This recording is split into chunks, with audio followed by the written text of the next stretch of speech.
কৃষি ও প্রক্রিয়াজাত পণ্য রপ্তানিতে বাংলাদেশের অপার সম্ভাবনা থাকলেও গত এক দশকেরও বেশি সময় ধরে রপ্তানি আটকে আছে $1 বিলিয়ন নিচে।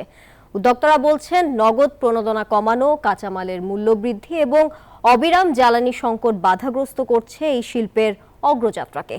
রপ্তানিকারক ও বিশ্লেষকরা বলছেন, আসিয়ান সহ নতুন বাজার তৈরিতে নীতি সহায়তা এবং এফটিএ নিশ্চিত করা গেলে তৈরি পোশাকের পরেই এই শিল্প হতে পারে দেশের দ্বিতীয় বৃহত্তম রপ্তানি খাত।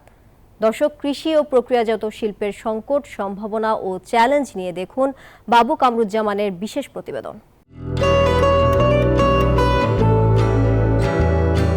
কৃষিনির্ভর বাংলাদেশে একসময় যে কৃষি ও কৃষিপণ্যকে দেখা হতো অবহেলার চোখে, এখন সেই পণ্যই অভ্যন্তরীণ খাদ্য নিরাপত্তার পাশাপাশি পৌঁছে যাচ্ছে বিশ্বের ১৪৫টি দেশে, যেখানে বিস্কিট, নুডলস, সবজি, জুস কিংবা মশলা সহ প্রক্রিয়াজাত প্রায় ২০০ পণ্য রপ্তানি হচ্ছে। মাত্র ২ দশকের ব্যবধানে বাংলাদেশে কৃষি এবং প্রক্রিয়াজাত শিল্পে ঘটেছে বিস্ময়কর পরিবর্তন। আধুনিক এই শিল্পে এখন প্রত্যক্ষভাবে কাজ করছে ২.৫ লাখ মানুষ। কৃষি ও খাদ্যপণ্য প্রক্রিয়াজাত শিল্পের এই রূপান্তরের গল্পে ভিন্ন মাত্রা যোগ করেছেন নতুন প্রজন্মের উদ্যোক্তারাও। যুক্তরাষ্ট্র থেকে পড়াশোনা শেষে দেশে ফিরে আসা মোস্তাফিজুর রহমান তাদেরই একজন, যিনি স্বপ্ন দেখছেন এই শিল্পকে আরও এগিয়ে নেয়ার। রপ্তানি করছেন ৩০ থেকে ৩২টি দেশে। তবে এমন স্বপ্ন দেখানো উদ্যোক্তারাও এখন প্রতিযোগিতায় পিছিয়ে পড়ছেন রপ্তানি বাণিজ্যে। এই প্রোডাক্টগুলোর দামগুলো অনেক কম্পিটিটিভ হয় না ইন্টারন্যাশনাল মার্কেটে। পোর্টের আমাদের এখান থেকে লিড টাইমটা অনেক বেশি, যেটা ইন্ডিয়া থেকে হয়তো বা সৌদি আরবে যাচ্ছে 7 থেকে 8 দিনে, সেটা আমাদের লাগতেছে 25 থেকে 30 দিন, এবং আমাদের ভাড়াটা দেখা যায় 2 গুণ অনেক সময় দিয়ে যায়। এই স্বপ্নযাত্রায় হিমশিম খাচ্ছেন অনেক পুরনো উদ্যোক্তারাও। কৃষিপণ্য রপ্তানিকারক মালিকদের সংগঠন বাপার তথ্য অনুযায়ী প্রায় 500 প্রতিষ্ঠান এই খাতে কাজ করলেও রপ্তানি করছে 250-র মতো।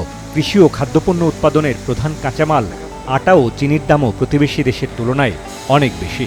এই খাতের অন্যতম কাঁচামাল প্রতি কেজি চিনির দাম কারখানা পর্যায়ে ভারতে 50 টাকা, পাকিস্তানে 60 টাকা হলেও বাংলাদেশে তা পড়ছে 125 টাকা। এছাড়া সুগন্ধি চালের রপ্তানি বন্ধ করা এবং জ্বালানি সংকটে দিন দিন প্রতিযোগিতায় পিছিয়ে পড়ছে বাংলাদেশ। অনেক জায়গায় আমাদের বারবার সিআইপি করতে হয় নিরবিচ্ছিন্ন বিদ্যুতের অভাবে। ইনগ্রেডিয়েন্টস প্রাইস, আমাদের কৃষকের যদি উৎপাদন ব্যয় একজন ইন্ডিয়ান কৃষকের তুলনায় যদি বেশি হয়, আর সেই প্রোডাক্ট নিয়ে যখন আমি বিশ্ববাজারে ইন্ডিয়ান প্রোডাক্টের সাথে কম্পিটিশন করি, আমি কিন্তু কম্পিটিশনে ওর কাছে হেরে যেতে বাধ্য হই। মার্কেটে এখন বাংলাদেশে ওয়ার্ল্ড ওয়াইড যথেষ্ট ডিমান্ড আছে, কিন্তু আমরা অন টাইম মাল দিতে পারি না। কস্ট আমাদের এখন বেশি হয়ে যাচ্ছে। আমরা 20% ইনসেন্টিভ দিয়ে এইসবগুলোকে ম্যানেজ করতে পারতাম, ইনসেন্টিভ কমে যাওয়ার কারণে এখন এটাও ম্যানেজ করতে পারতেছি না। গবেষক ও অর্থনীতিবিদরা বলছেন, রপ্তানি বাড়াতে হলে কাঁচামালের সহজলভ্যতা নিশ্চিত করা, নিত্য নতুন উদ্ভাবন এবং কৃষকদের আরও প্রশিক্ষিত করে তুলতে হবে। বাড়তি মনোযোগ দিতে হবে উৎপাদন পর্যায় থেকে। সম্ভাবনা আছে, কিন্তু সম্ভাবনাকে রিয়েলাইজ করা অত সহজ নয়। তাদেরকে সেই টেকনোলজিক্যাল সাপোর্ট দিতে হবে ফার্মারদের, যাতে ফার্মারের অন দি গ্রাউন্ড ওখানে প্রোডাক্টিভিটি বাড়ে। প্রক্রিয়াজাতকরণ যে সমস্ত খাবার, তৈরি খাবার দেশে আসছে, সেটাকে আমার মনে হয় যে এই অবারিত করে রেখে দিয়ে আমার প্রতিযোগিতামূলক একটা বাজার তৈরি করা মুশকিল হবে। দেশের তৃতীয় সর্বোচ্চ এই রপ্তানি খাত প্রতিযোগী দেশের তুলনায় এখনও তলানিতে। 2013-14 অর্থবছরে বাংলাদেশ কৃষিপণ্য রপ্তানি করেছিল $61 কোটি। এক দশক পরেও তা বেড়ে হয়েছে মাত্র $84 কোটি। অথচ প্রতিবেশী দেশ ভারতের রপ্তানি 41 বিলিয়ন, থাইল্যান্ড 34 বিলিয়ন, ভিয়েতনাম প্রায় 23 বিলিয়ন এবং পাকিস্তানও রপ্তানি করছে $5.25 বিলিয়ন।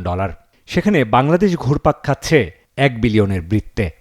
ইন্ডিয়ার সাথে আসিয়ানের এফটিএ এগ্রিমেন্ট আছে, ফলে ইন্ডিয়ান প্রোডাক্ট আসিয়ানে রপ্তানি হচ্ছে 0 ডিউটিতে। আমাদের কিন্তু সেই এফটিএ এগ্রিমেন্টে আমরা আসিয়ানের সাথে করতে পারিনি, আমরা কিন্তু সেই জায়গা থেকে বঞ্চিত হচ্ছি।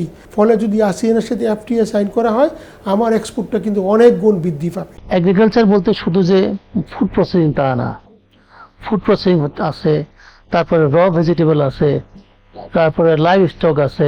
সবগুলো যদি কাজে লাগাইতে পারি, তাহলে আমাদের দেশের ফরেন কারেন্সি কোনো প্রবলেম কখনো থাকবে না। আমাদের প্রযুক্তি, প্রশিক্ষণ এগুলোতেও নজর দিতে হবে, যাতে করে আমরা আরও বেশি ভ্যালু এডিশন করতে পারি। এগুলোর ফরওয়ার্ড লিঙ্কেজগুলোকে বাড়িয়ে, সেটা হলো স্ট্যান্ডার্ডাইজেশন, সার্টিফিকেশন, এগুলোকে আরও উন্নত করা। কৃষি ও খাদ্যপণ্যের রপ্তানি বাধা দূর করতে অন্তর্বর্তীকালীন নতুন সরকার বাজার অনুসন্ধান এবং এফটিএ নিয়ে কাজ করতে চায়। প্রসেসিং সেক্টরটাকে আমরা মনে করি একটা অত্যন্ত সম্ভাবনাময় ক্ষেত্র। মার্কেট আমাদের ভেরি লিমিটেড মার্কেটে আমরা যাচ্ছি।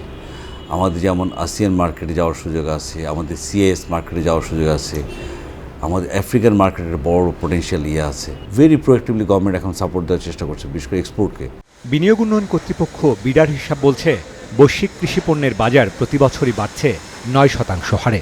বিশাল এই বাজার ধরতে বাংলাদেশের প্রয়োজন আরও পরিকল্পিত নীতি পদক্ষেপের। 80 দশকে শুরু হওয়া কৃষি প্রক্রিয়াজাত শিল্প এখন বেশ পরিণত।